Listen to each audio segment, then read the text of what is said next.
gabi? Tanong ni Claire kay Rio. Nagkayayaan silang magkakaibigan na tumambay sa isang bar na hindi naman kalayuan sa kanilang apartment. Napangisi si Rio bago sumagot sa kaibigan. Wala nga eh. Hindi ako sinipot ng nagyaya sa akin na date kanina.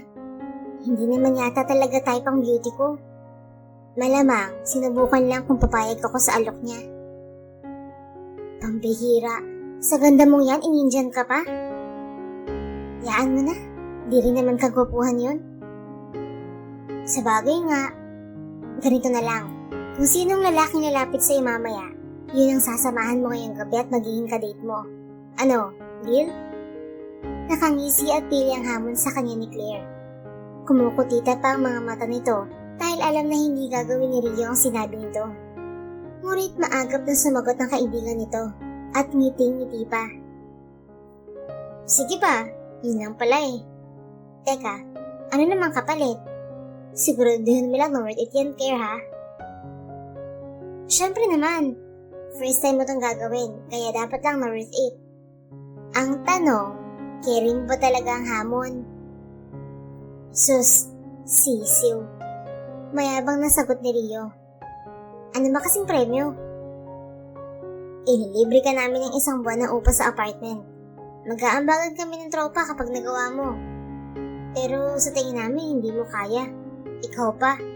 Never ka naman nagkusang lumapit sa lalaki. Di man niligaw nga, ayaw mong payagan. Lalong lumawak ang ngiti ni Rio sa narinig.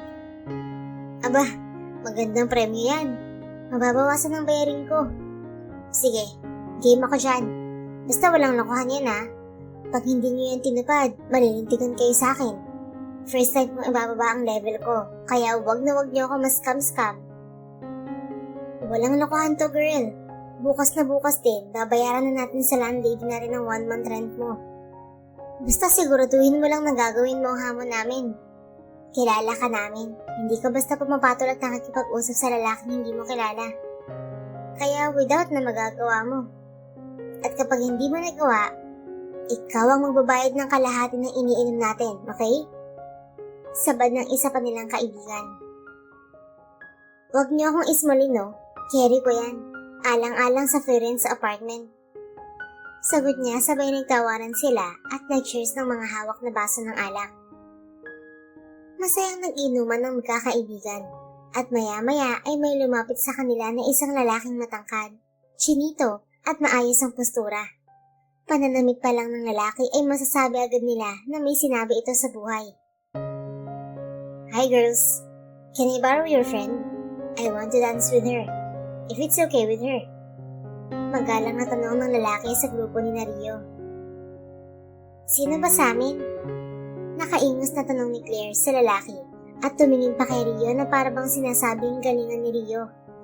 Pahiwatig din iyon na simulan na niya ang hamon ng tropa. Siya. Natigilan ng magkakaibigan nang ituro ng lalaki si Rio. Saktong-sakto talaga sa katuwaan nila. Pero standout naman talaga ang beauty ni Rio sa kanilang lahat. Kaya hindi na magtataka ang mga kaibigan niya na siya ang napili ng lalaking isayaw. Palihim na kumindat si Rio sa mga kaibigan. Pinapaalala ang usapan nila kanina na 1 month free rent sa bahay. Matapos umalis sa pwesto ng mga kaibigan ay nagdiretso sa dance floor ang dalawa. Pero hindi rin nagtagal ay naghanap na ng mauupuan si Rio at ng chinitong lalaki. Hindi rin kasi hilig ni Rio ang sumayaw. Hanggang kwentuhan at inuman lang ang dinadayo niya sa bar kapag nayayakag siya ni Claire. By the way, I'm Stefan Montemayor. And you are? Titig na titig ito kay Rio at para bang ayaw na nito maalis pa ang tingin sa dalagang kaharap.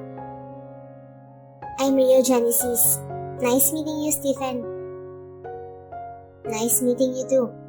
I'm so lucky to spot you earlier. Uy, bakit ka nga pala nandito sa bar? Mausap dito at maingay. Tanong nito sa dalaga na nagpangiti kay Rio. Wala lang, jamming with friends, para makapagpahinga na rin sa nakakapagod na trabaho. Ikaw ba? Wala, may problema lang. Anyway, what do you want to drink? Tequila is fine. Teka, Share mo naman yung problema mo, baka makatulong ako. Lumagok muna ng whiskey si Stephen bago nagsalita. Si Dad kasi, pinapakasal ako sa babaeng hindi ko naman mahal. Hindi mo na sumagot si Rio dahil dumating na ang in-order ni Stephen na alak para sa kanya. Nang makaalis ang waiter ay saka siya tumugon sa sinabi ng lalaki kanina. Oh, bakit mo pakakasalan kung di mo naman pala mahal? For business. Hindi na nito sinabi na bukas na ang kasal nito. Kaya ito nagpunta sa bar dahil ng mga problema na matatali na sa taong hindi nito mahal. Bigla tuloy na alarin ni Stephen ang pagtatalo nila ng daddy niya. Ayaw kasi pumayag ng binata sa gusto ng ama nito na ikasal sa anak ng isa sa mga pinaka-maimpluwensyang pamilya sa Pilipinas. Urong-sulong ang binata sa pagpapakasal dahil hindi ito sang-ayon sa arranged marriage para lang lumawak ang koneksyon ng kanilang business. Shala, sana all mayaman? Manghang bulalas ni Rio. Sabi na nga ba niya at mayaman nga ang lalaking kasama niya. Baka sana all tulad mo, Rio. Wild and free. Nako, wag mo nang pangarapin na maging ako. Bakit naman? Basta. Ngumiti ang lalaki. Wari na aaliw kay Rio na kausap. Sabi nga diba, it's better to tell your story to a stranger kasi hindi mo siya kilala. Kaya sige na, sabihin mo na. Natawa naman si Rio sa sinabi ng binata, ngunit hindi ito ang oras para magdrama siya. Nagpunta siya sa bar para magsaya at magliwaliw. Ano ba ang business niyo at gano'n na lang ang tatay mo sa'yo? Hindi biro ang ikasal ka sa hindi mo gusto Imbes ay tanong na lang ni Rio dito. Enterprising. Ano yun? Kunod na ang tanong niya. Kahit ipaliwanag ko sa'yo, hindi mo din maiintindihan. Baka umagahin tayo dito kung idedetali ko pa.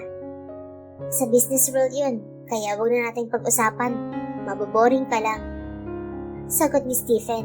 Natawa pa ito. Para bang ang gaan na pakiramdam nito kay Rio na maaari niyang mapagkwentuhan.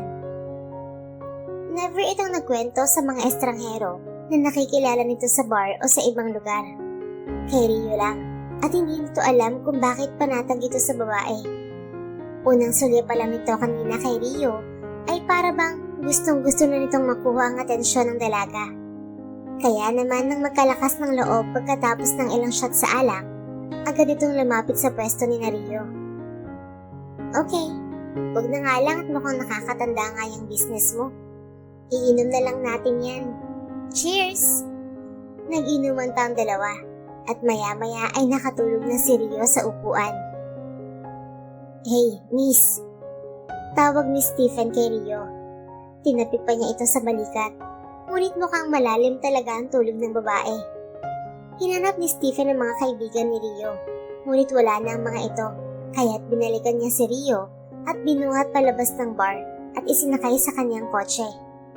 Nag-check-in sila sa isang hotel at nahihilong binuhat si Rio patungo sa hotel room. Nang mailapag sa kama ay isinara niya ang pinto at naghilamos sa banyo. Pagbalik niya ay nakita niya si Rio na tatayo ng kama. Buti naman at gising ka na. Hindi ko alam ang bahay mo kaya dito na kita dinala. Teka, saan ka pupunta? Uuwi ka na ba? Nasusaka ako.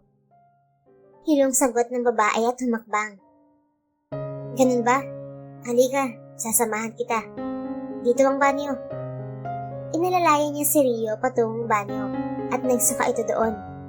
Hinimas niya ang likod ng dalaga at pinunasan matapos magsuka. Pagkatapos magayos ng sarili, ay inakay na niya ito. Ngunit natutumba ang babae kaya binuhat niya ito. Ang gwapo mo pala no?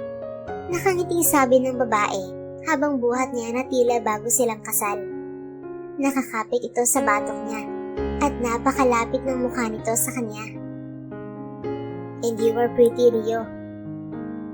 Alam ko na yon, matagal na.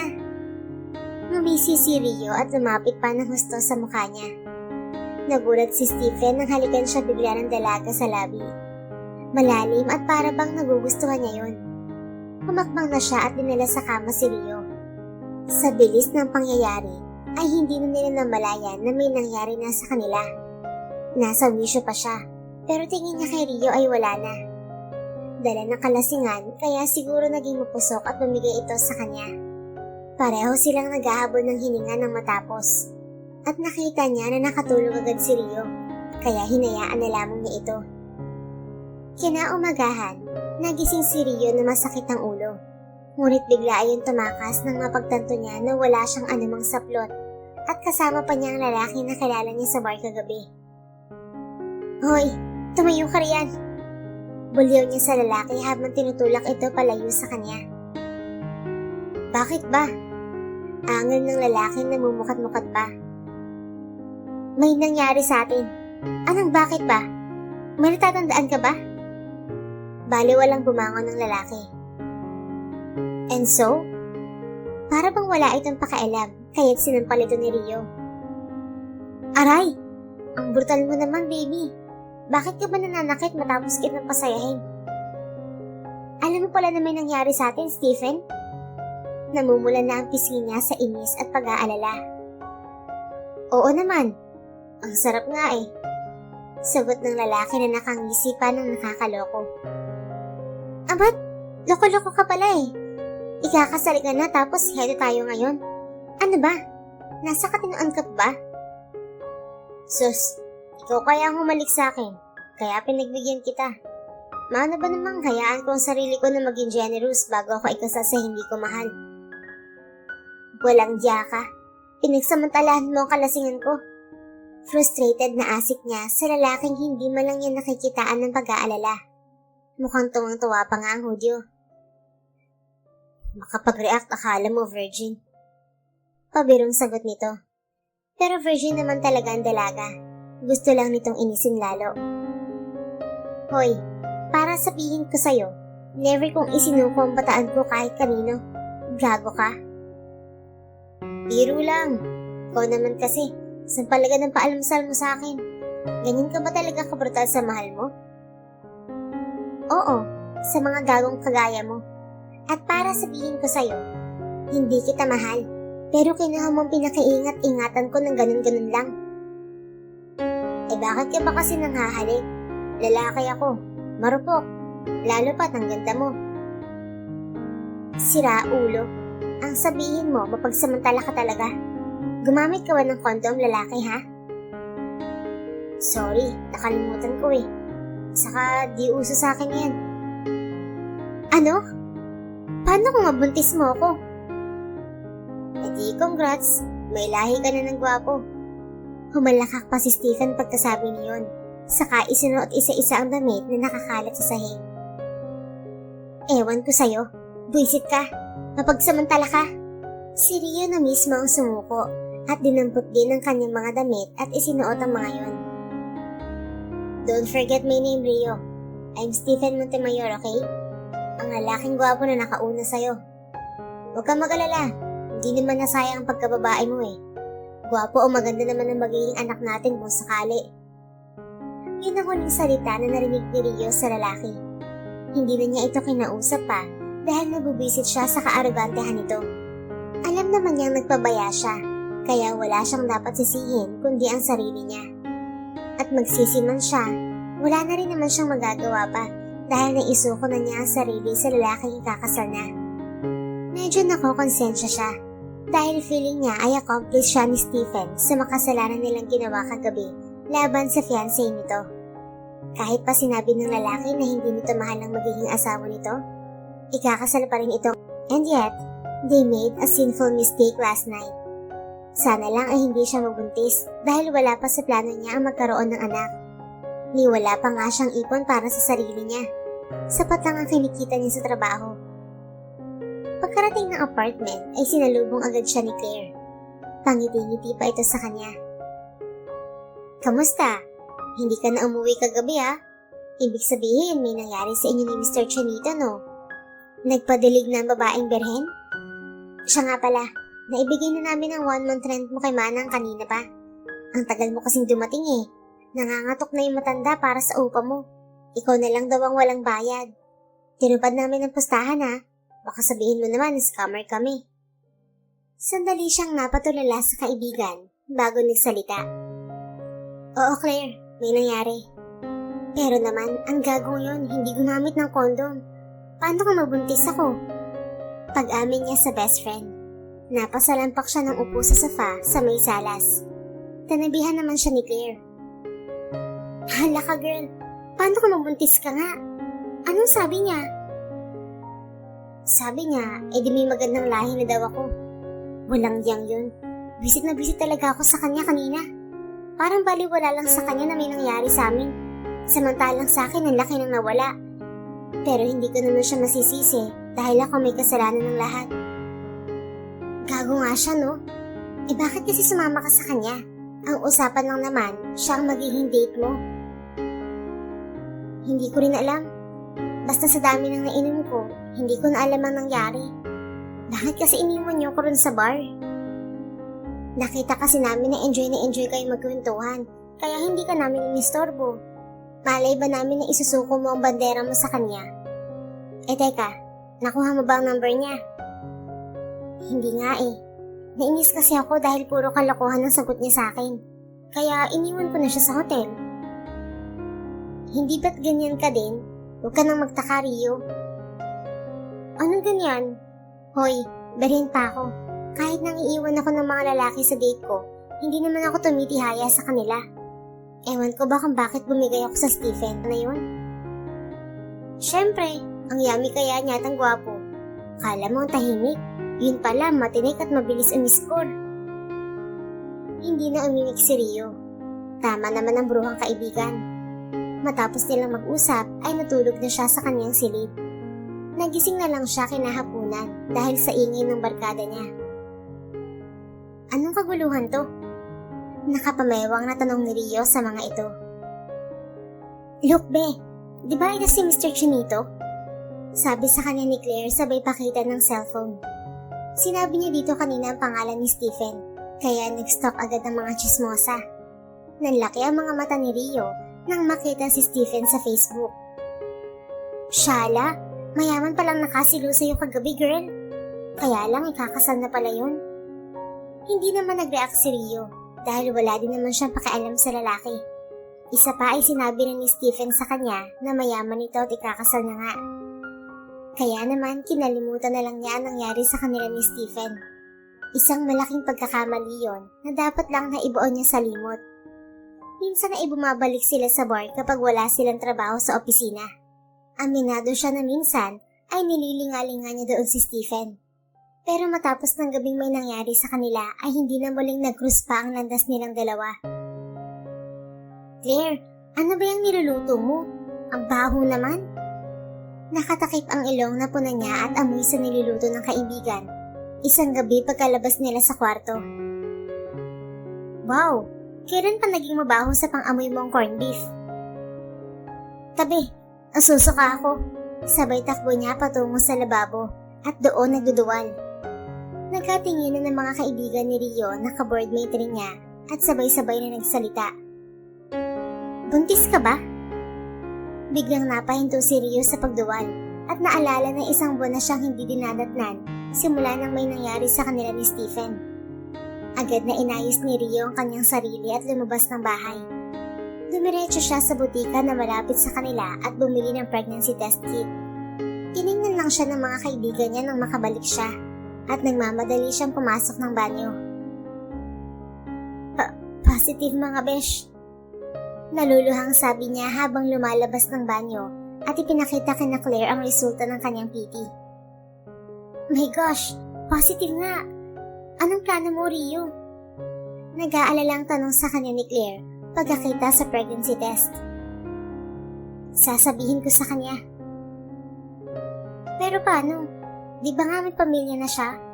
Saka sinabi niya sa'yo noon pa man na ikakasal na siya, di ba? Para bang tumigil ang ikot ng mundo ni Rio. Hindi niya inasahan na mabubuntis siya. Akala niya ay ligtas na siya dahil isang buwan na nakalipas mula nang may nangyari sa kanila ni Stephen. Pero nagkamali siya. At hindi niya pwedeng guluhin ng lalaki dahil kasal na ito ayon sa nabasa nila sa internet. Kaya naman sa huli ay nagpasya siyang itaguyod na lang mag-isa ang bata sa sarili niyang sikap.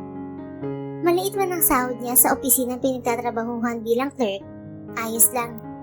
Maitatawid naman siguro niya ang panganganak at pagbubuntis. Wala siyang ibang aasahan kundi ang sarili lang niya. Wala na siyang magulang at lumaki lamang sa kumbento. At pagdating noong tamang edad niya, ay siya na ang bumuhay sa sarili niya at nagpaaral. Kinaya niya yon. Kaya alam niyang kakayanin rin niya ang maging isang single mother. Hanggang sa maipanganak niya ang baby niya, ay hindi niya nilapitan si Stephen. Inisip na lang niya na hindi niya natatandaan ang pangalan nito. Kahit na na-force resign siya sa kumpanyang pinagtatrabahuhan noong nalaman na buntis siya, never niyang naisip na mahirap ang buhay at hindi niya kakayanin na magpalaki ng anak. Never din niyang naisip na ipalaglag ang anak para mabuhay siya ng malaya na gaya ng dati. Talagang nagsumikap siya at rumarakit ng kahit ano para lang matustusan ang pagbubuntis niya. Naglalabada siya at nagtitinda online para lang mabuhay silang mag-ina. At heto na ngayon, may napakaganda na siyang anak. Minsan ay naaalala niya ang kalokohang sinabi ni Stephen na may lahi itong gwapo. Tama naman ito. Nakuha ng anak nila ang kagwapuhan nito at kagandahan niya. Chinita rin ang anak nila. Claire, iwan ko muna sa'yo si Baby Ann ha. Kailangan ko lang tapusin tong labada ko. Nag-text na ang customer ko eh. Wala na atang maisuot. Pasensya ka na ha. Sige Besh, carry yan. Ang sarap-sarap kaya alagaan ng bebe namin to. Kiniliti pa ni Claire si Baby Ann kaya humalakak ang bata. Si Claire ang naging sandigan niya sa pag-aalaga sa kanyang anak mula nang iluwal niya ito. Kailangan niyang magsumika para sa kinabukasan ng bata. Lumipat din sila sa mas maliit na apartment para mas mababa ang kanilang babayaran. Hindi na siya nagtrabaho sa opisina dahil mas naaalagaan niya si Ann kung hindi 8 to 5 ang trabaho niya. Kaya naman racket dito, racket doon ang ginagawa niya para matustusan ang pangangailangan nilang mag-ina. Mahirap maglabada, pero okay naman ang kita. Isa pa ay isang beses sa isang linggo lang naman siya naglalabada. Ang ibang araw ay iba-iba ang racket niya. Pero pagtitinda ng ukay-ukay online ang main source of income niya. Ate Ising, ito na ho yung labada. Natupi ko na rin sila. Isang sako na lang ang kulang ko. Dadalhin ko na lang dito pag natapos ko ng labahan lahat. Wika ni Rio sa suki sa labada. Pagkatuyo ng mga damit kanina ay agad niyang tinupi at dinala sa malaking bahay ni Aling Ising. O siya, sige. O, ito ang paon ng bayad ko para maibili mo ng pagkain ng anak mo. Salamat ho, Ate Ising. Baka po bukas ng hapon, narito na ang ibang mga damit niyo. Pasensya na't hindi ko natapos. Ayos lang, Rio. Pasensya na't natambakan ka ha. Nagbakasyon kasi kami ng ilang araw sa probinsya kaya hindi ko agad na itawag sa'yo na may ipapalaba ko.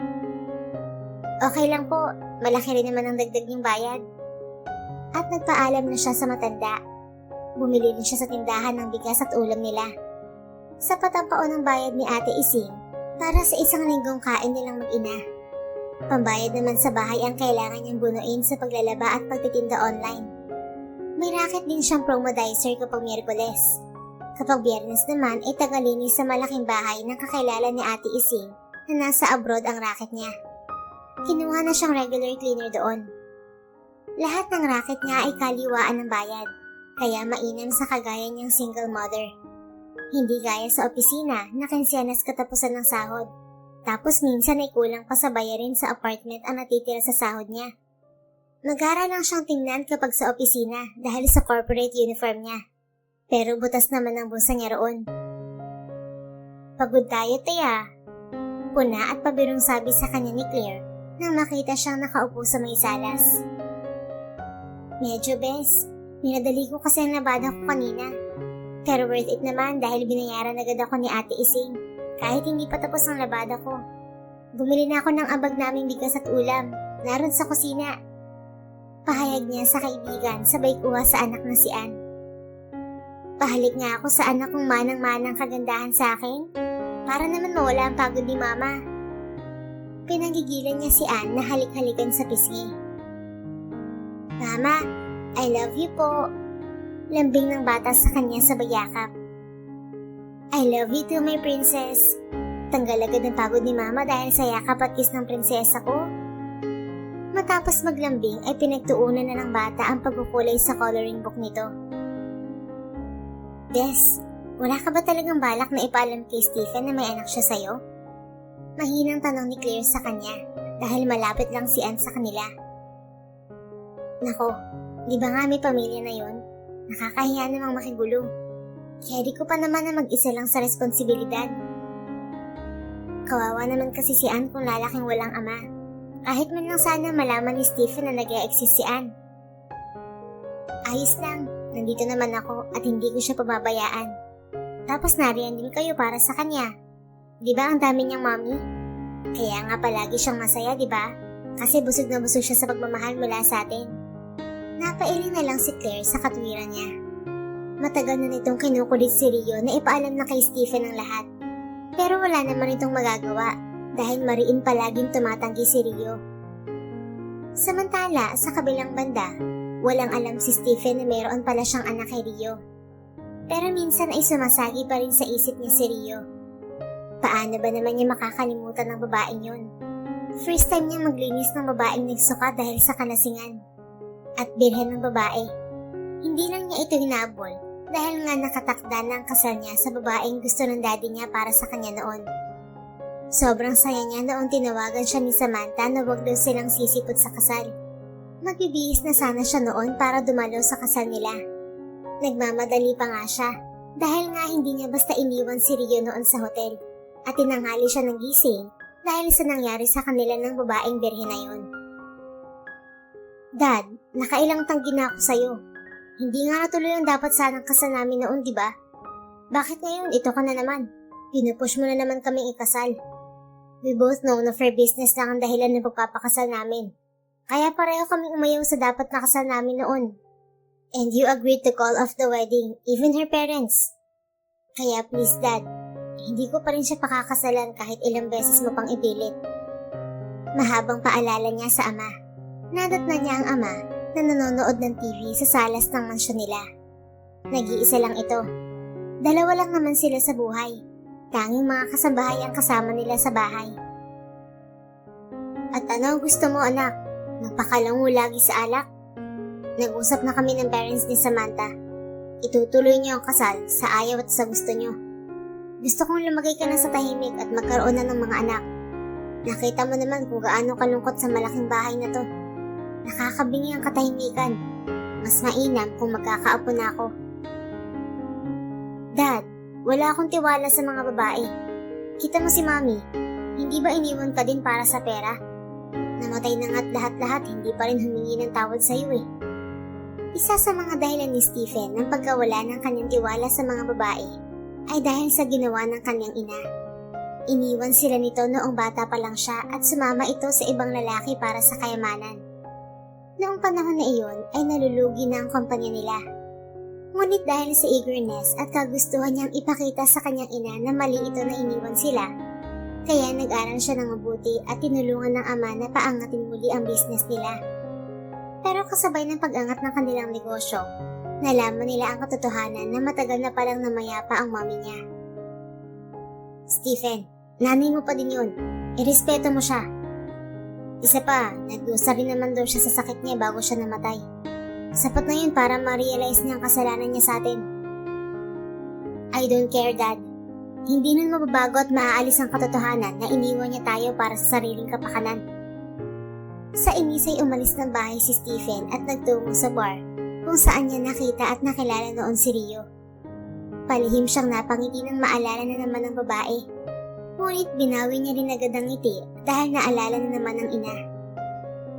Matapos ang isang linggo ay napag-usapan nila na hindi na itutuloy ang kasal dahil ayaw pa din ni Samantha na ikasal kay Stephen. Kaya natuwa na naman siya. Umurong si Samantha dahil may nobyo ito. Uni kaiha ito, kaya nang maglayas ay sinunod ng parents ang gusto. Grabe siguro ang saya mo no? 2 beses nang hindi natuloy ang kasal niyo. Ano, kinausap mo na naman ba siya na wag magpakasal sa hindi niya mahal? I never talked to her. Sadya lang smart siya at ayaw makasal sa hindi niya mahal. Hindi ka naman yayaman dyan sa mahal na yan, anak. Be practical. Hayaan mo na kasi ako, Dad. Isa pa, I hate girls. Alam mo yan. Di bale nang tumanda akong binata kaysa magpakasal. Nako, yan din ang sinabi ko sa sarili ko noon. Pero nung tumibok ang puso ko, wala na akong nagawa pa.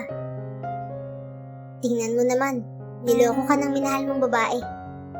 Natahimik ang ama ni Stephen sa sinabi niya. Alam niyang nasasaktan ng ama sa nangyari, hindi lamang nagpapahalata. Imbes na maghanap ng magiging asawa, pinagbuti niya ang kanyang trabaho sa kanilang kumpanya. At kalaunan ay pinamana na sa kanya ng ama ang kumpanya nila. 10 taon ang lumipas. Lalong naging mas kilala ang kumpanya ni Stephen dahil sa pagiging estrikto niya, matalino at mahusay sa negosyo. Anak, magbigay ka naman ng oras para sa sarili mo. Wika ng ama niya habang naghahaponan sila. Lalo itong tumatanda kaya nangungulit na naman ng apo. Dati dad, sinasabi mo sa akin na magseryoso ako sa enterprise business natin. Tapos ngayon, sinasabi mo naman na mag-relax ako. Sa dami ng trabaho, hindi ko na po magagawa yan. Natawa ang ama niya sa sinabi niya at tinapik si Stephen sa balikat. Nagbago ka na nga anak. Masaya ako na makita mo na ang tunay na gusto mo. Pero alalahanin mo rin na kailangan mo rin ng tagapagmana. Para sa nang pagsisikap mo kung tatanda kang mag-isa. Matapos sabihin yon, ay tinapos na ng Ginoo ang pagkain at umakyat na sa silid. Napabuntong hininga na lamang si Stephen at napahawak sa kanyang sentido. Araw-araw ay gabi na kung umuwi si Stephen at halos wala ng oras para sa kanyang sarili. Kaya tama ang ama niya. Tatanda siyang mag-isa kahit na ano pang yaman nila. At hindi naman siya nababahala roon. Marami naman siyang charity at scholar. Kaya hindi rin masasabing sa wala lang napupunta ang pera niya. Samantalang si Rio ay malayo sa buhay ni Stephen. Kung ang binata ay labis-labis ang pera, si Rio naman ay kung hindi kakayod ay walang kikitain at ipangtutustos sa anak nila. Pero patuloy lang sa paglaban sa hamon ng buhay si Rio. Never siyang napagod at sumuko. Pabili po, sabi ng customer niya sa tindahan. Sa sipag niya din sa kakaraket, nakaipon siya ng puhunan para sa tindahan. Hindi na siya naglalabada at cleaner. Nagtitinda na lang siya sa sari-sari store niya na kalaunan ay naging mini grocery. Dahil rin sa sinop niya sa pera, nakaipon at nakabili rin siya ng sariling bahay. At nang malaki na si Anne ay nagbukod na ng bahay si Claire, lalo na at may kasintahan na ito. Paminsan-minsan ay dinadalaw nito ang mag-ina.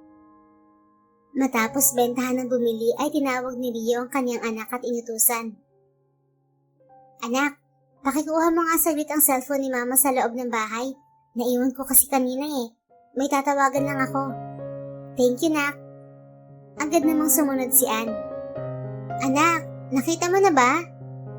Hiyaw niya sa bata. Kailangan niyang humiyaw dahil nasa labas ng gate ng bahay nila ang kanyang mini grocery. At dahil sa tagal ng bata bumalik sa tindahan, napilitan siyang sumunod dito. Happy birthday! Bungad sa kanya ng mga boses nang buksan niya ang pinto ng bahay nila. Biglang naluha si Rio sa sorpresa ng mga kaibigan at ng kanyang anak. Hindi niya alam kung paano nakapaglihim ang mga ito at paano nakagawa ng paraan na sorpresahin siya. Pero masaya siya. Ma, blow the candle po. Agad namang hinipan ni Rio ang kandila sa cake at niyakap ang kanyang anak.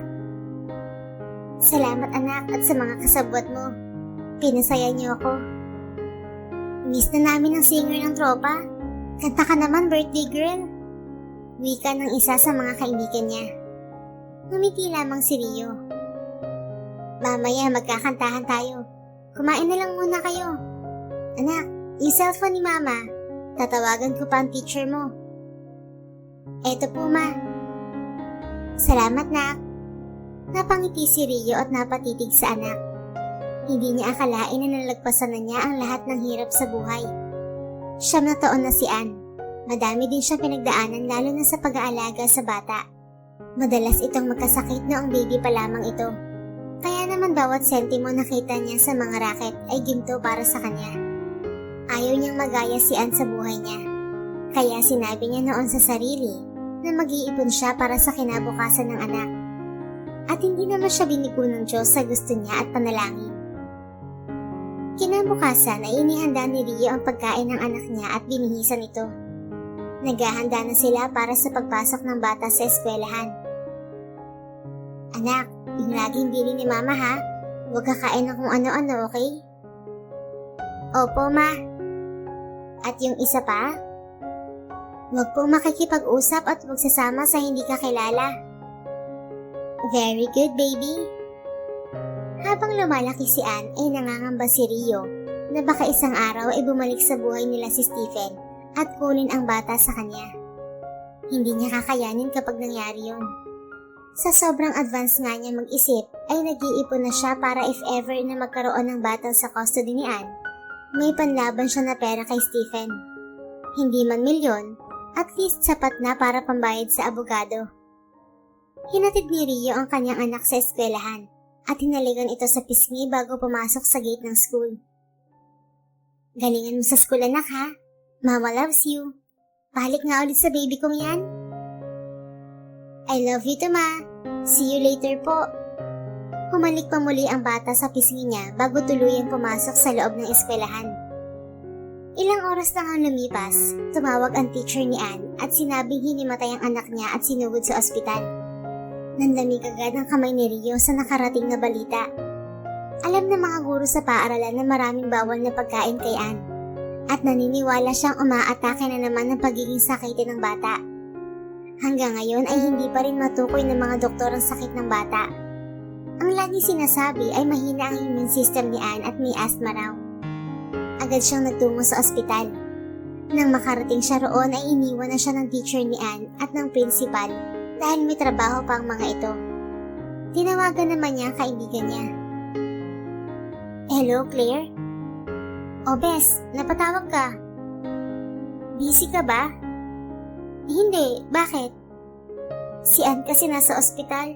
Samahan mo naman ako dito. Okay lang ba? Sige, pupunta na ako dyan. Nadatnan siya ni Claire na aligaga habang nakaupo sa isang pahabang bench na stainless. Nabuhayan lang siya ng loob ng matanawang papalapit na si Claire. Bes, kumusta si Anne? Anong sabi ng doktor? Bungad nito sa kanya nang tuluyang makalapit. Umupo ito sa tabi niya at tinapik-tapik ang likod niya para kumalma siya. Wala pa. Naroon pa sila sa loob. Ayaw akong papasukin dahil ongoing ang check-up nang dumating ako. Kinakabahan ako, Bes. Mag-iisang oras na si Anne sa loob at may ginawa raw na test sa kanya kanina, sabi ng teacher niya. Diyos ko, sana naman ayos lang siya. Hindi ko alam ang gagawin ko, Claire. Sobra na ako nag-aalala. Sabi ng teacher niya, bigla na lang daw nahirapang huminga si Anne. Pagkatapos putlang-putla at bigla na lang nahimatay. Kalma, Bes. Ayos lang si Anne. Baka gaya lang din ng dati na hika ang sanhi kaya siya nahimatay. Lubos ng kabang nararamdaman ni Rio at takot na baka mawala ang kanyang anak sa kanya. Buong buhay niya ay ibinigay niya dito at hindi na nga niya naalala pang magnobyo o mag-asawa man lang. Inialay na niya ang oras at buhay niya sa anak. Maya-maya pa ay bumukas na ang pinto ng klinik ng doktor. Sabay silang tumayo ni Claire at nilapitan ang papalabas na lalaking manggagamot. Sino po ang mami ng bata? Tanong agad ng doktor. Ako po ang nanay ni Anne. Kamusta po siya, Dok? Okay lang po ba siya? Pwede ko na po ba siyang puntahan sa loob? Sunod-sunod na tanong niya sa doktor. Tatapatin ko na po kayo, Mami. Lumabas sa echocardiogram test namin that your daughter has a ventricular septal defect. Ventricular septal defect? Ano pong ibig sabihin nun, Dok? May butas po sa puso si Anne, and we need to undergo surgery ASAP habang maliit pa ang hole ng puso niya. Pero sapat para mahirapan siyang huminga palagi. At sa nakita ko po sa test niya, medyo matagal na yun. Kaya pwede siyang lumaki kung hindi agad maoperahan. And worst, pwede niya yung ikamatay. Pero sabi po ng naunang doktor na tumingin sa kanya, asthma lang daw ang sakit niya. Probably, hindi agad na-detect ang hole sa puso niya dahil maliit pa siya nung nagpa-check up kayo. Sa tingin ko, baby pa siya ay may sobrang liit ng butas sa puso niya na mahirap talaga ma-detect. Diyos ko, ang anak ko. Kaya pala sobrang sakitin niya noon pa bang baby siya. May problema na pala sa puso niya. Tama po kayo, at hindi po hika ang sakit niya. Dok, magkano po bang kailangan para sa surgery ni Ann? Naluluhang tanong muli ni Rio. Alam niya na malaki ang gastos sa ganoong operasyon. I can't say the exact amount, pero you need to prepare a $500,000 pesos, Mommy. Napaupo si Rio sa bench nang marinig yun mula sa doktor. Saan siya kukuha ng ganoon kalaking halaga? May ipon siya ngunit hindi yun sapat. Pero kahit hindi sapat, wala siyang pagdadalawang isip na sabihin sa doktor na isagawa agad ng heart surgery kay Ann. Willing siyang ibenta ang mga naipundar kung ang kapalit naman niyon ay ang kagalingan ng anak niya. Nagpaalam na ang doktor sa kanila at pinayagan na silang puntahan si Ann. Maya-maya raw ay ililipat na ang bata sa isang private room upang ihanda sa surgery nito. Pagkapasok sa klinik ay agad hinawakan ni Rio ang malamig na kamay ng anak. Umiiyak ang bata at agad yumakap sa kanya. Mama, mamamatay na po ba ako? Agad na tanong ng bata habang umiiyak. Hindi anak, sino bang may sabi niyan sa'yo? Gagaling ka nga raw sabi ng doktor eh.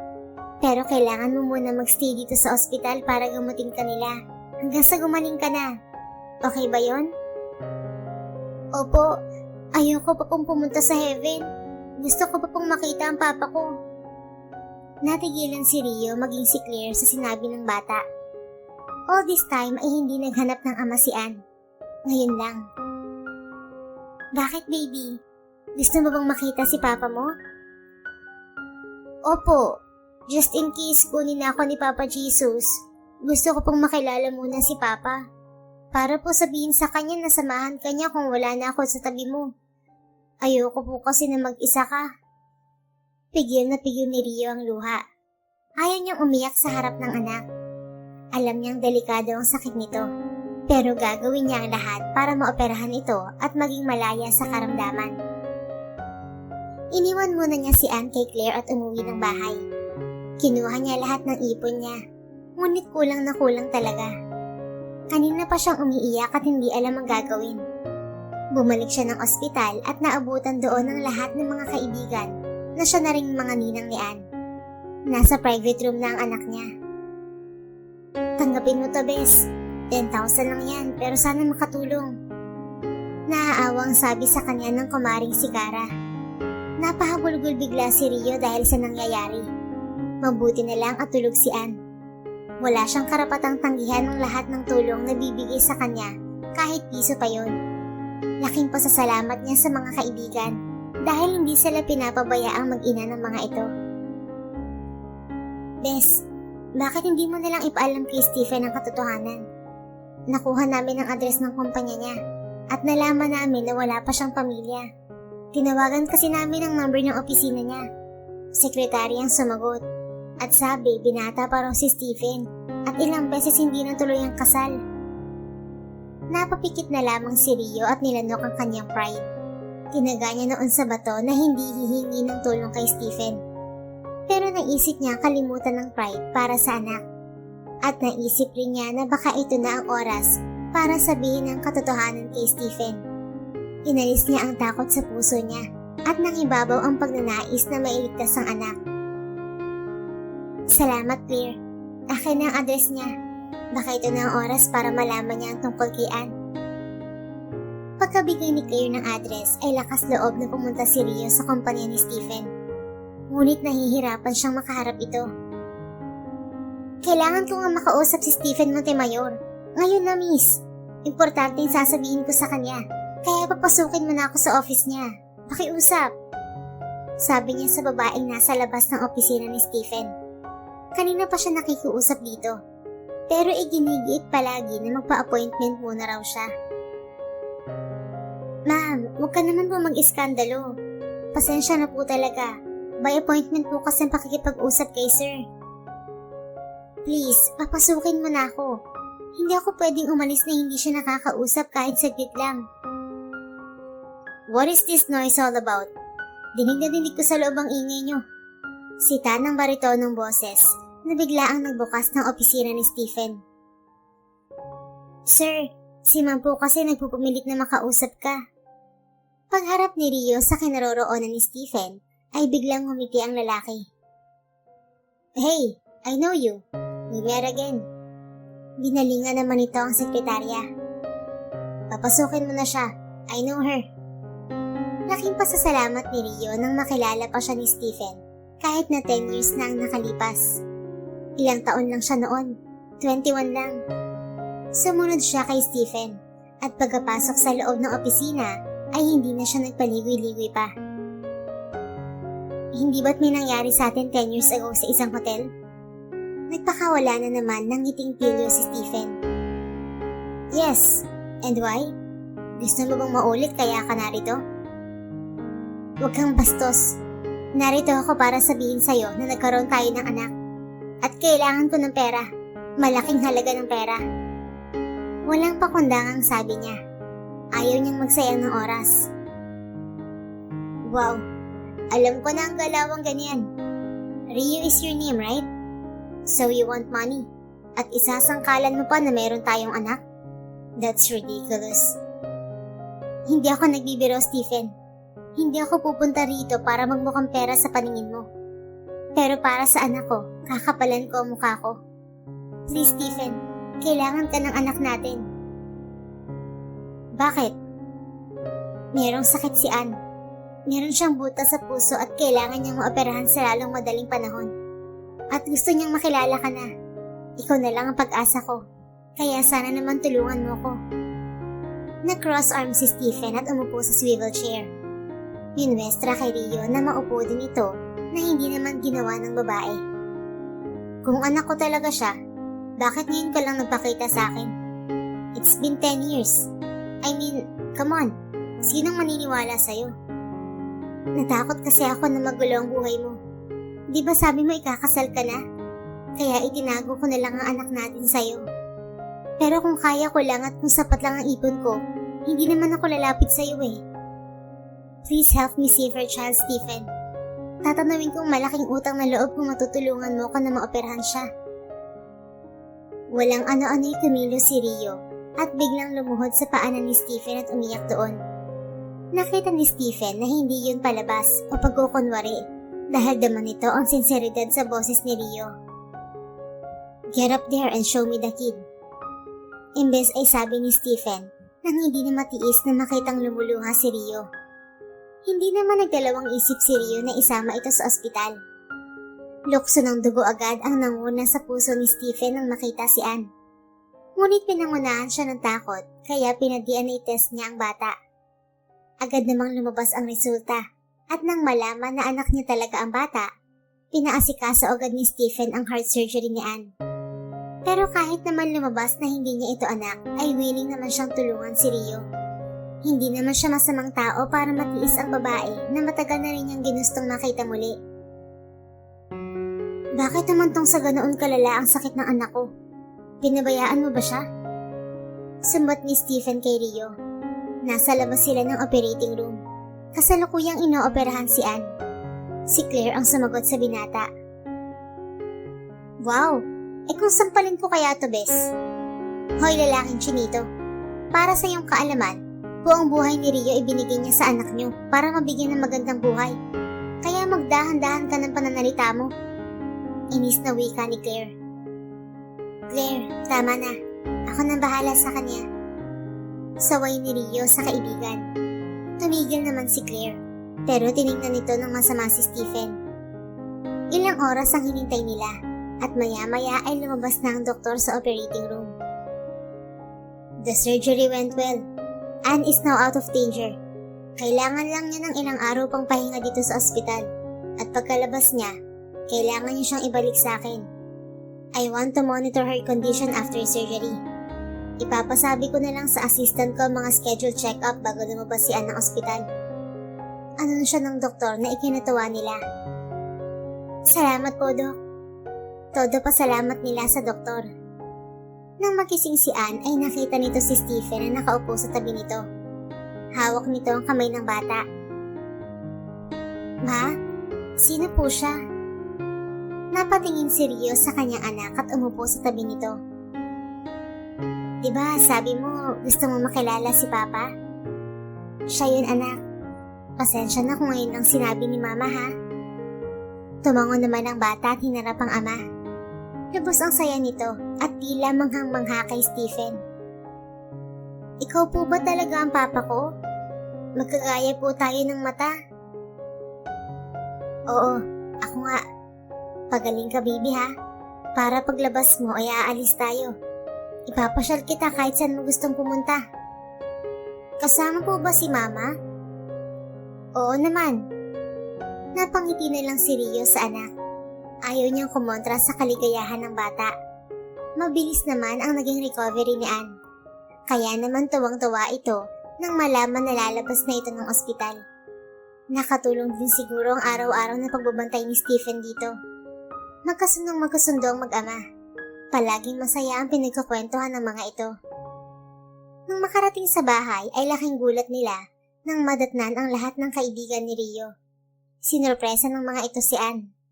Hindi mababayaran ang saya ng bata. Nagkaroon ng konting kasiyahan at nakijoin sa kanila si Stephen. Ipinakilala nila ang binata sa lahat. Matapos ang paparty para kay Anne ay naiwan kay Rio ang ligpitin at mga kalat. Nang matapos sa inisin ay naupo siya sa labas ng kanyang bahay at sumunod naman sa kanya si Stephen. Napatulog na nito si Anne kanina habang abala siya sa paglilinis. Rio, yun totoo. Bakit hindi mo agad sinabi sa akin na nagkaroon tayo ng anak? Sabi ko nga sa'yo, diba? Akala ko ay kasal ka na at ayaw kong makigulo. Kaya sabi ko sa sarili ko, kahit wala ka, gagawin ko lahat para mabigyan ng magandang buhay si Anne at hindi ko ipaparanas sa kanya na nag-iisa siya. Bakit? Nasaan ba ang mga magulang mo? Ako pa talaga ang tinanong mo niyan?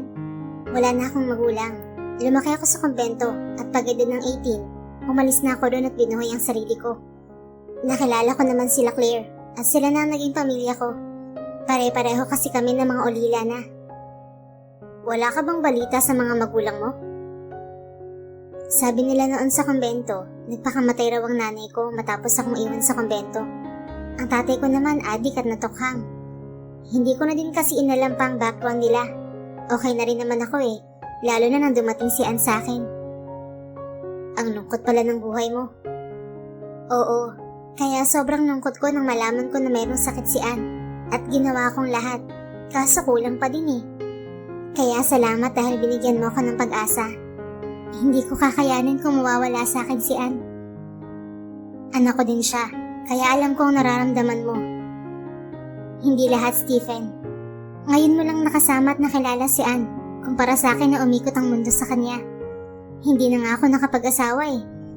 Pero wala naman akong pagsisisi dahil mahal ko ang anak ko. Ako din naman. Takot kasi akong masaktan at maiwan. Bakit naman? Tingin ko kasi sa mga babae ay manloloko at mangiiwan na gaya ng mami ko. Huwag mong lahatin. Baka kainin mo lahat ng sinabi mo. O siya, gabi na.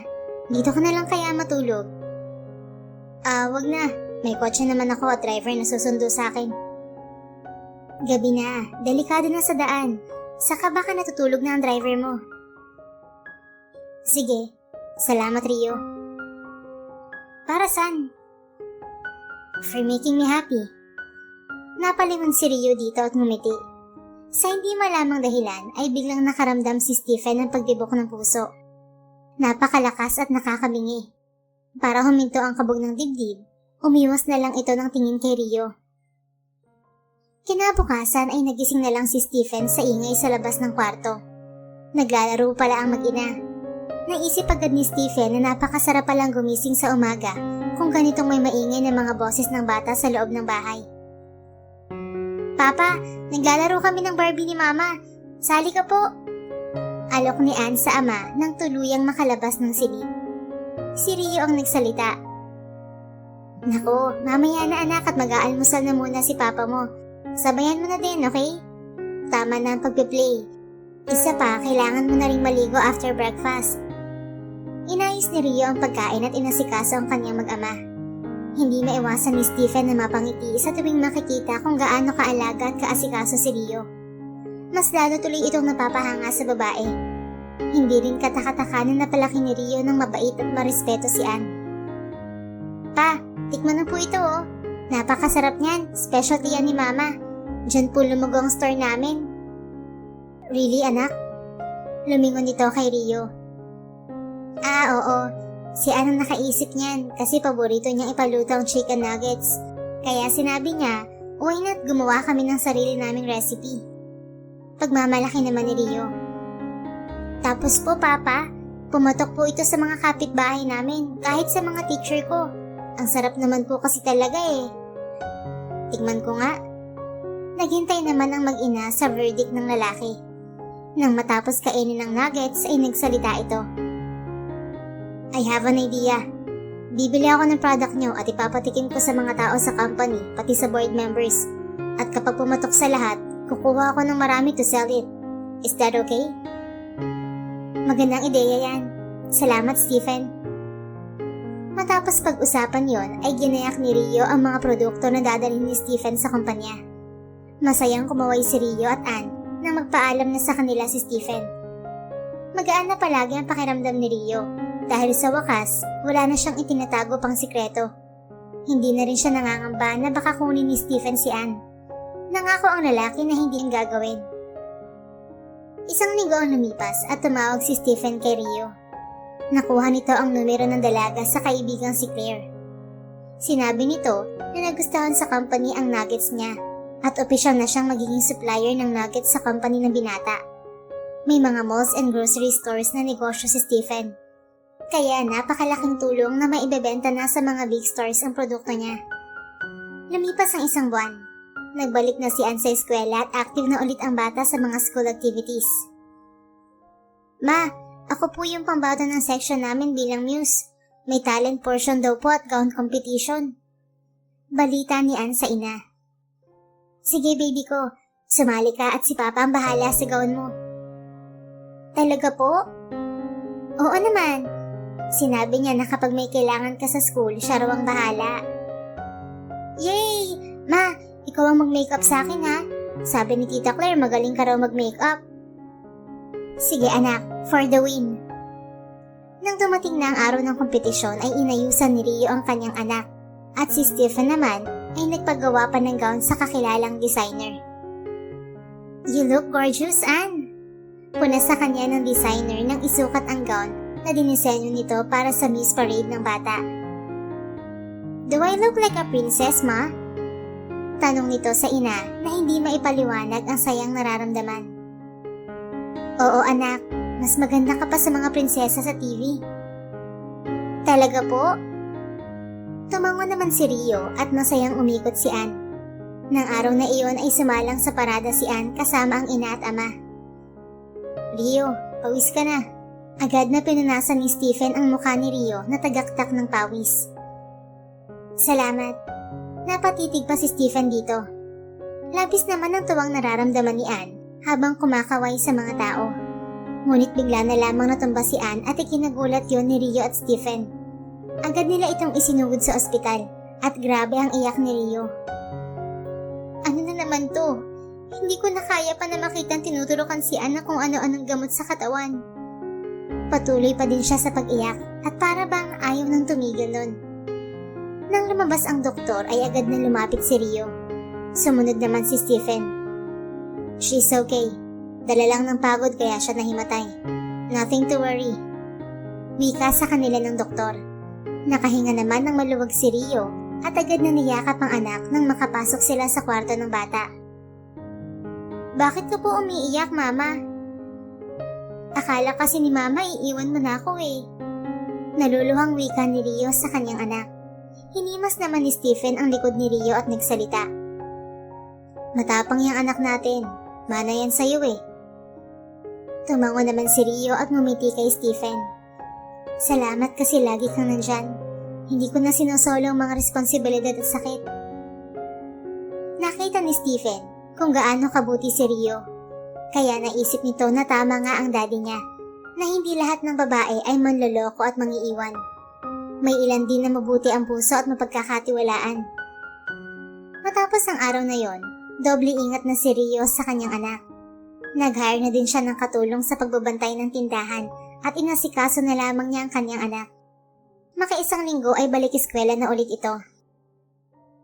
Ma, may family day kami. Tanungin mo naman po si Papa kung hindi siya busy.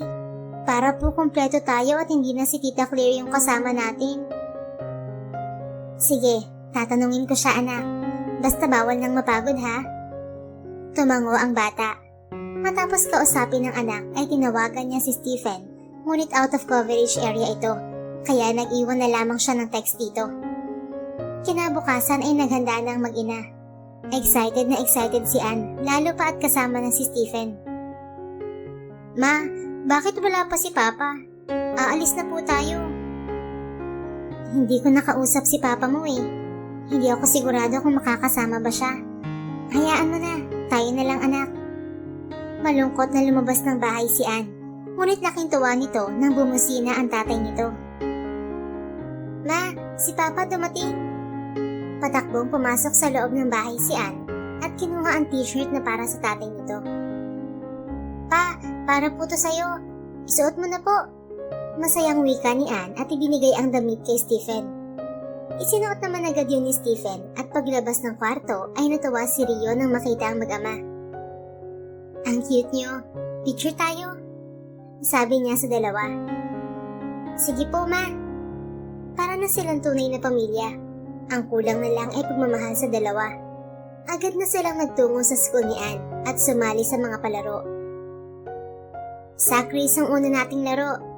Wika ng teacher at sumali naman si Rio. Bago tayo magsimula, anong sigaw mo para sa pamilya mo, Ann? Tanong ng teacher kay Ann. Kasal na lang ang kulang. Tumawa pa ang bata at tumingin sa mga magulang na kapwa nagulat sa sinabi ng kanilang anak. Mommy at Daddy, kailan kasi kayo magpapakasal para mabago naman ang sigaw ng inyong anak? Di ba, Ann? Opo, teacher. Para sa susunod, sasabihin ko kapatid ko na lang ang kulang. Hindi tuloy makatingin si Rio kay Stephen. Nahihiya siya sa binata. Hanggang sa nagumpisa na ang laro at natumba si Rio. Ngunit pinilit nilang tumayo at sa huli nakuha nila ang second place. Sayang, second place lang tayo, Papa. Ayos na yun, anak. Nasanay kasi yang si Ann na palaging first place. Si Tita Claire niya kasi hindi nagpapatalo yun. Kwento ni Rio kay Stephen. Sige anak, babawi tayo sa susunod na laro. At nanalo nga sila sa ikalawang laro. Matapos ang family day ay umuwi na sila. Salamat ha. Kitang-kita ko kung gaano kasaya si Ann dahil buong pamilya niya. Wala yun. Napagod siguro siya ng husto. Tingnan mo't nakatulog na agad. Mula noon ay halos araw-araw nang nagpupunta si Stephen sa eskwelahan ni Ann. At para bang ginagawa nito iyon, hindi lang para mapasaya ang anak, kundi para makasama din si Rio sa tuwing ihahatid sundo si Ann. Ma, bakit hindi na lang kayo maging mag-asawa ni Papa? Bagay naman po kayo. Hindi naman pwede yun, anak. Bakit naman po? Kasi hindi kami pwedeng magsama nang hindi namin mahal ang isa't isa. Ganun po ba? E di, mahalin niyo po si Papa. Tingin ko naman crush ka ni Papa eh. Lagi siyang nakatitig sa'yo kapag magkakasama tayo. Napangiti si Rio sa sinabi ng kanyang anak. Napaka-observant din nga ng anak niya. Ilang linggo na hindi nakapunta si Stephen sa kanila. Dahil nagkaroon nito ng out-of-town business trip at para bang namimiss ni Rio ang mga ngiti ni Stephen at pahapyaw na kakulitan. Maging ang pagiging maalaga nito sa kanila ni Ann. Ngunit sa pagbalik ni Stephen, ay biglang nagbago ang pakikitungo nito kay Rio na ipinagtaka niya. Si Ann na lang ang pinapansin nito. Naiinis siya sa mga ipinapakitang pagbabago nito. Madalas cold at walang imig si Stephen kay Rio. At sa tuwing pupunta sa bahay nila, ay agad din itong umaalis na para bang laging may pupuntahan. Hinayaan lamang yun ni Rio hanggang sa nagpa siya siyang umiwas na din kay Stephen. Ngunit nang iwasan na niya ang binata ay kinausap siya nito. Iniiwasan mo ba ako, Rio? Napairap si Rio. Parang nabaligtad ata siya. Ha? Di ba ikaw yung hindi namamansin? Protesta niya. Natahimik naman si Stephen. Tumayo na si Rio sa kinauupuan sa salas at pumasok na sa loob ng kwarto. Hiniwan na niya ang binata at pinilinan na ilak na lang ang pinto pag lumabas. Hindi alam ni Stephen kung paano niya sasabihin at ipapaliwanag kay Rio ang sinabi sa kanya ng kanyang ama. Sa buong ulo ay biglang gumuhit sa isip niya ang pag-uusap nila ng ama. Alam ko na mayroon kang anak sa Rio Genesis na yun, anak. Hinayaan ko mapalapit ka sa anak mo, pero sa ina niya, hindi ako makakapayag. Mariing sabi ng daddy niya nang kastiguhin siya nito pagkabalik galing sa out-of-town business niya. Ito na naman ho kayo, Dad. Pinapangunahan mo na naman ako. Lagi ka na lang bang ganyan? Hindi mo ba kayang maging masaya para sa akin? Di ba't ikaw na din ang nagsabi na manloloko ang mga babae? Oo nga po, but Rio changed my perspective. Akala ko ba masaya ka po para sa akin at gusto mo ko magkaroon ng pamilya? Oo, masaya ako. Pero hindi mababago na ng katotohanan na maaari kang lokohin ng babaeng yun. Hindi siya ganun, Dad. Ano ba namang isip yan? Ikaw nga never naniniwala nun na niloloko ka ni Mami eh. Binabalaan lang kita, anak. Concern lang ako sa'yo. Dahil ayoko maranasan mo ang naranasan ko sa mami mo. Sa tingin mo ba mahal ka din ni Rio? Paano kung may mahal siyang iba? Paano ka? Natahimik si Stephen sa sinabing yun ng kanyang ama. Aminado siyang unti-unti na siyang nahuhulog kay Rio. Actually, noon pa man ay gusto na niya ito. Labis lang siyang kinain ng trauma na idinulot ng mami niya. Pero kung may babae siyang pakakasalan, si Rio na yon. Minimiti niya na mabuo ang pamilya niya. Pero nangangamba siya na baka nga hindi siya mahal ni Rio. Papa, umiiyak ka po ba? Napabalik si Stephen sa kanyang sarili nang magsalita ang kanyang anak. Lumabas ito ng silid nito. Hindi anak. Napuging lang si Papa. Matulog ka na. Sabihin mo na lang kay mama mo na umuwi na ako. Tumango naman ang bata at humalik sa pisngi niya. Sumilip naman si Rio mula sa bintana ng kanyang kwarto nang marinig ang ugong ng sasakyan ni Stephen sa labas ng gate. Maging siya ay naguguluhan na sa sitwasyon at relasyon nila ni Stephen. Pero sigurado siya na mahal na niya ang lalaki. Isang gabi ay nagtungo si Stephen sa bahay niya na lasing at umiiyak. Laking pasalamat ni Rio at tulog na ang anak nila. Hindi nito nakita ang ganoong itsura ng ama. Ano bang ginagawa mo, Stephen? Bakit ka naglasing? Di ba sabi ko sa'yo huwag ka nang uminom? Dahil may anak kang umaasa na gagabayan mo sa paglaki. Konti lang naman. Tumitig ito sa kanya. Rio, can you hug me? Ha? Bakit? Nakakawala ba ng lasing ang yakap ko? Oo, at miss ko ng yakap mo. Hindi na nakasagot pa si Rio nang bigla siyang kabigin ni Stephen at biglang pinaglapat ang kanilang mga labi. Sinagot ni Rio ang mga halik ni Stephen, ngunit huminto siya dahil inisip niyang mali yun. Na para bang sinasamantala niya ang kalasingan ni Stephen. Stephen, manito. Bakit? Wala ka namang nobyo at ganun din ako. Anong mali dun? Iniwan na lamang basta ni Rio si Stephen sa balkonahe ng kanyang bahay at pumasok siya sa loob. Ilang oras ang lumipas ay sinilip ni Rio si Stephen at nakita niya itong mahimbing na natutulog sa upuan. Agad na kumuha ng kumot at unan si Rio para sa binata. Napatitig si Rio sa tulog na si Stephen at hinalikan siya sa noo.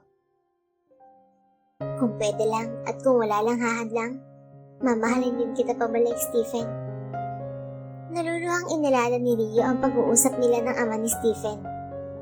Tama, pinuntahan siya ni Mr. Montemayor upang sabihin na layuan niya si Stephen. Nasaktan siya roon hanggang sa naalala na naman niya ang hindi magandang usapan nila. You are Rio Genesis, right? Bungad sa kanya ng ama ni Stephen. Ako nga po. Hindi niya inaasahan na may lalapit sa kanyang isang matanda na ang minsang namili siya para sa mga gamit ni Anne. I am Stephen's father and also grandfather of your daughter. Pasensya na po, hindi ko po alam. Agad na yumuko si Rio bilang paggalang dito. Can we talk? Sige po. Nagtungo sila sa isang restaurant at maayos na nag-usap. Tatapatin na kita, Miss Rio. Anong intensyon mo sa anak ko? Seryosong tanong nito. Po, hindi po kita maintindihan, sir. I know people like you. Pera ba ang gusto mo? Nakakainsulto naman po kayo, sir. Wala po akong masamang intensyon sa anak mo. Ang gusto ko lang ay makasama siya ng anak ko dahil karapatan yun ng bata. Stephen fall in love with you. Hindi ko alam kung anong nakita niya sa'yo para mapapahal siya sa'yo. My son has a trauma because of his mother. Pero tila ba nawala yun dahil sa'yo? Hindi po ba dapat maging masaya ka na lang para sa anak mo? You're too cheap for my son. Langit siya at ikaw ay lupa. You better stop flirting with him before I make a decision that you wouldn't like. Ngumiti pa ito sa kanya ng mapipilitan at nakaramdam si Rio ng takot. Takot na baka mawala sa kanya ang anak niyang si Anne. Sige po, payag ako. Huwag mo lang po kami guluhin ng anak ko. Good. Mabilis ka naman palang kausap eh. Naputo lang iniisip na yun ni Rio nang hablutin ni Stephen ang kanyang mga kamay at yakapin siya nito.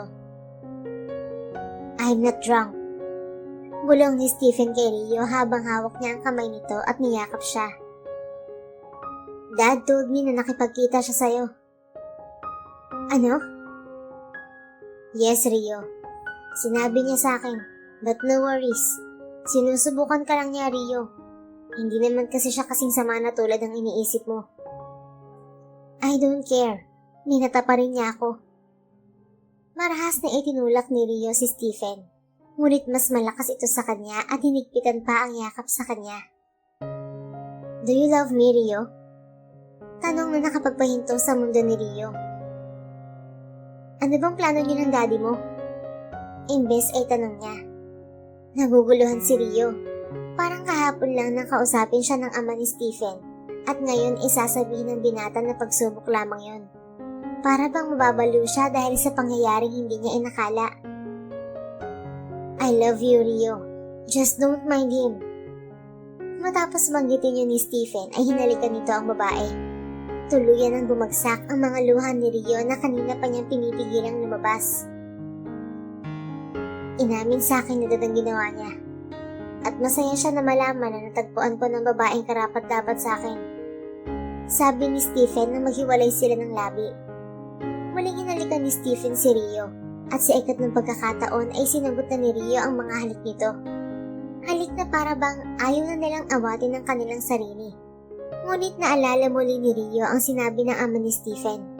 Kaya lumayo siya sa binata. Why? Naguguluhang tiningnan ni Stephen si Rio at nagtataka kung bakit ito tumigil. Sinabi ng dad mo na layuan kita. Ayokong mawala sa akin ng anak ko. At kung ikaw magiging dahilan para maghiwalay kami, mas mabuti pang lumayo ka na lamang, Stephen. Natawa si Stephen. Relax. Wala nang problema, okay? Paano wala? Ngumiti si Stephen at niyakap si Rio mula sa likod. I told you, sinubukan lang ni Dad kung maganda bang intensyon mo sa akin. He said na mabuting tao ka, at higit sa lahat, mapagmahal na ina. Hindi nakaimik si Rio, at para bang ayaw pumasok ng mga paliwanag ni Stephen sa kanyang isipan. Tinanggal niya ang kamay ni Stephen at ngumiti dito.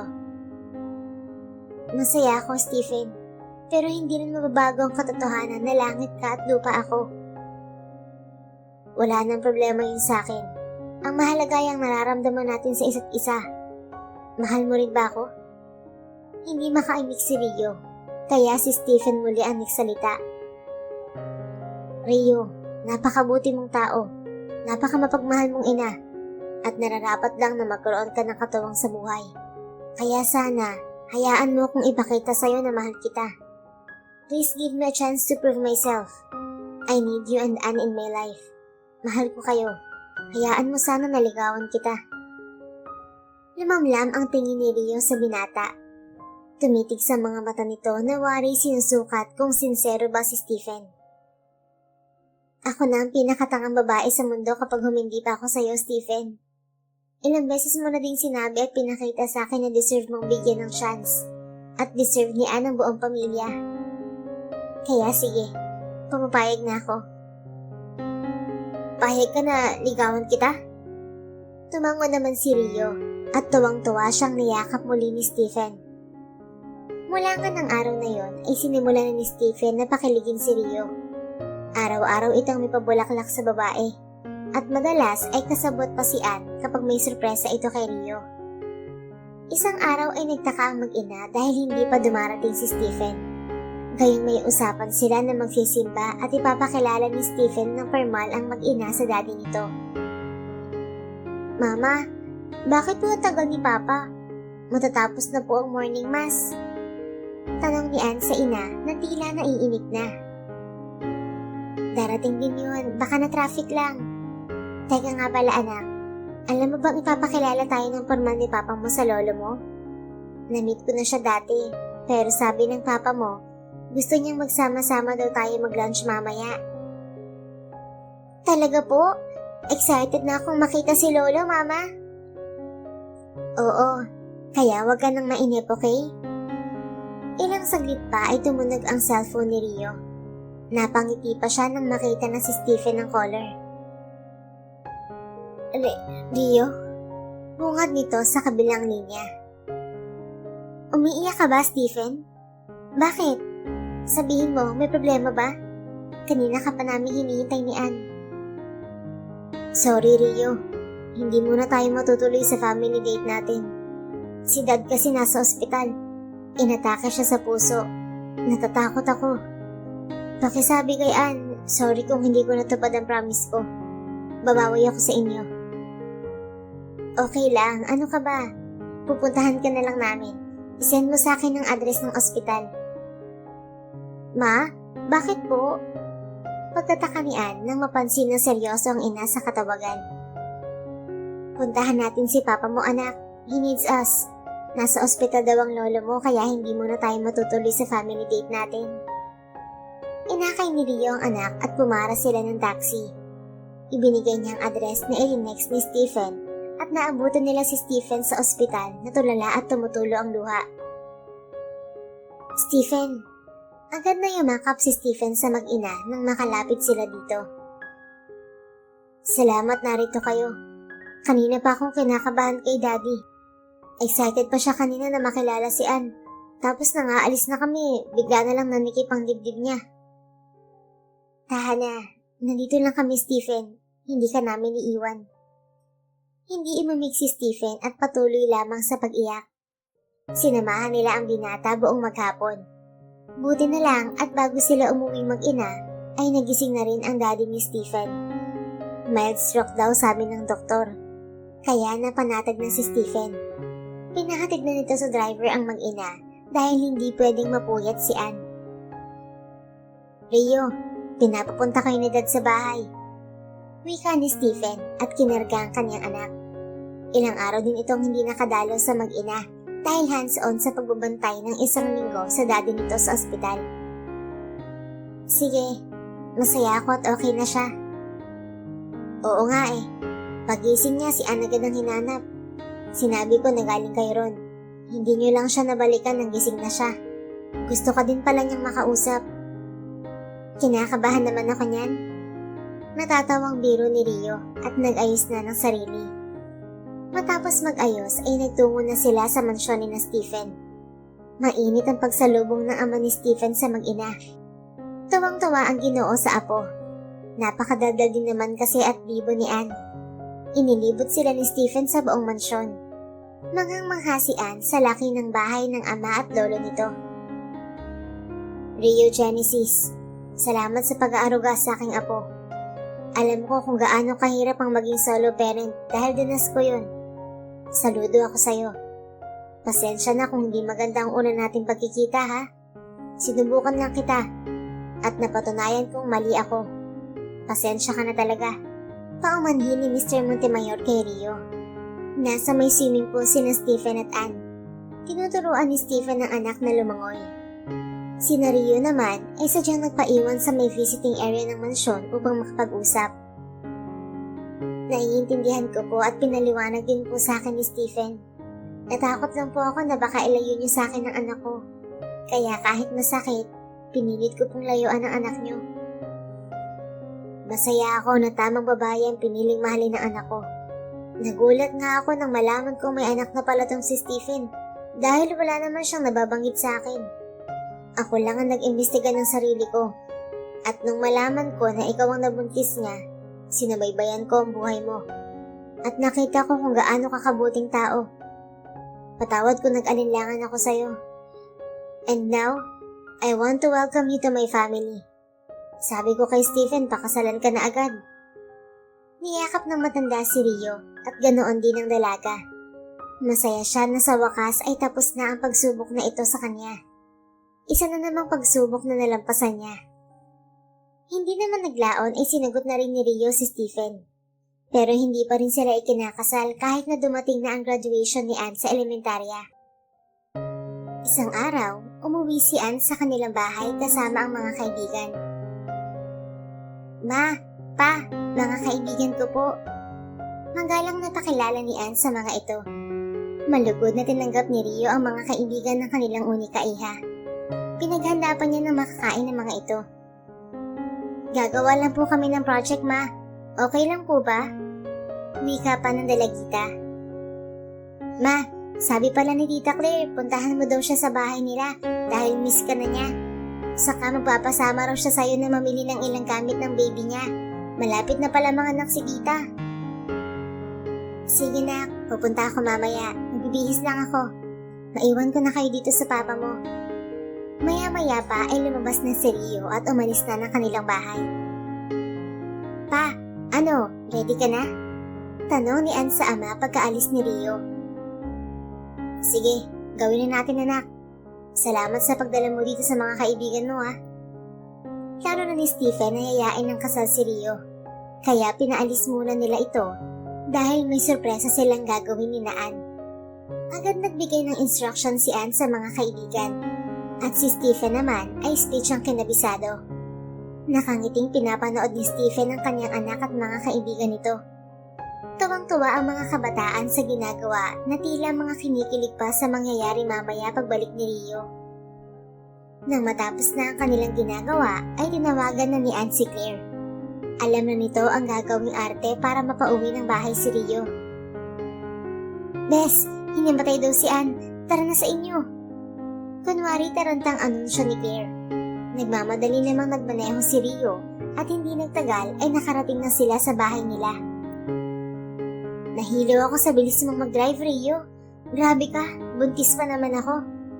Natatawang wika ni Claire, pero hindi naman siya pinansin ni Rio. Agad silang pumasok sa loob ng bahay, ngunit walang tao doon. Anne? Stephen? Naluluhang nilibot ni Rio ang kanilang bahay. At napansin niya ang mga petals ng bulaklak sa sahig. Nang makarating siya sa gitna ng pabilog ng mga petals, ay biglang lumabas si Anne at mga kaibigan nito. May hawak na banner ang mga ito at nakalagay ang mga salitang matagal na niyang hinihintay.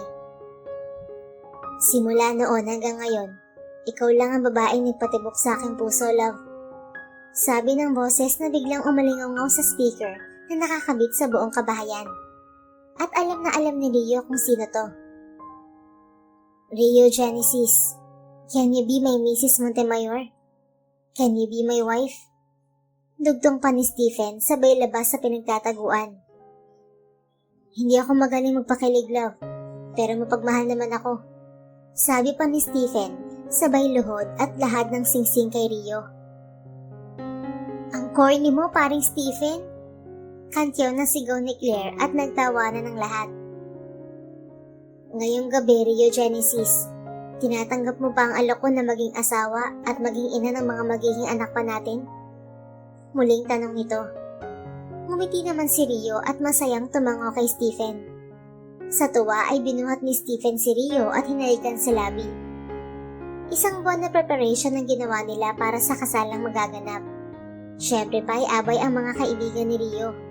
At maid of honor ang mag-iisa nilang anak na si Anne. Ang daddy na rin ni Stephen ang naghatid kay Rio sa altar dahil wala naman siyang magulang. Asawa ko na si Rio. Masayang hiyaw ni Stephen matapos i-anunsyo ng pari na kasal na sila. Nagtawanan ang lahat sa loob ng simbahan. Anong sigaw mo, Ann? Tanong naman ni Claire sa bata. Kapatid na lang ang kulang. Lalo nang napuno ng tawanan ang loob ng simbahan. Pati ang pari at mayayamang bisita ni Stephen ay tuwang-tuwa. Inalala nila ang bawat pangyayari sa kanilang buhay na para bang kahapon lang ay hindi nila kilala ang isa't isa at nagising na lang sila na nagtatalo at ngayon ay kasal na sila at opisyal ng mag-asawa. Pagkatapos nilang ikasal ay nagdesisyon si Ann na mag-aral sa Amerika hanggang kolehiyo. May kamag-anak si Stephen doon na aalalay sa bata. Nakakausap na lamang nila ito sa telepono. Nalulungkot nung una si Rio, pero na-realize niya na dalaga na ang anak niya at kailangan na nitong tumayo sa sariling mga paa. Dinadalaw naman nilang mag-asawa si Ann sa States 3 times a year. Pero iba pa rin kung kasama nila ito. At ngayon nga nang magkokolehiyo na ito at bakasyon sa eskwela, uuwi ito para sa Pilipinas ilaan ang buong summer vacation. Parating na daw ba ang apo ko? Tanong ng ama ni Stephen kay Rio. Matanda na ito at mayroon ng tungkod. Simula nang ikasal si Rio at Stephen ay napagpasyahan nilang lumipat ng mansyon at ang bahay ni Rio ay pinatirahan na lamang nila kay Claire kaysa umupa pa ito at ang asawa nito. Pati ang mini grocery ni Rio ay si Claire na rin ang namamahala. Opo, Dad. Sinusundo na po ni Stephen si airport. Tumango ang matanda. Bigla namang may kumatok sa labas at pinagbuksan niyo ng ama ni Stephen. Pasok kayo, Claire. Nakangiting paanyaya ng matanda sa mga kaibigan ni Rio na dumating. Si Rio po. Tanong ni Claire sa matanda. Nasa kusina. Puntahan niyo na lamang doon. Hihintayin ko na lamang ang apo ko dito sa sala. Bahala na kayo sa inihahandang pagkain ni na Rio. Sige po. Agad na pinuntahan ni na Claire ang kaibigan sa kusina. Nasaan ang pamangkin ko, Claire? Bakit hindi mo kasama? Puna ni Rio nang makita na puro mga kaibigan niyang malakas sa alak ang dumating.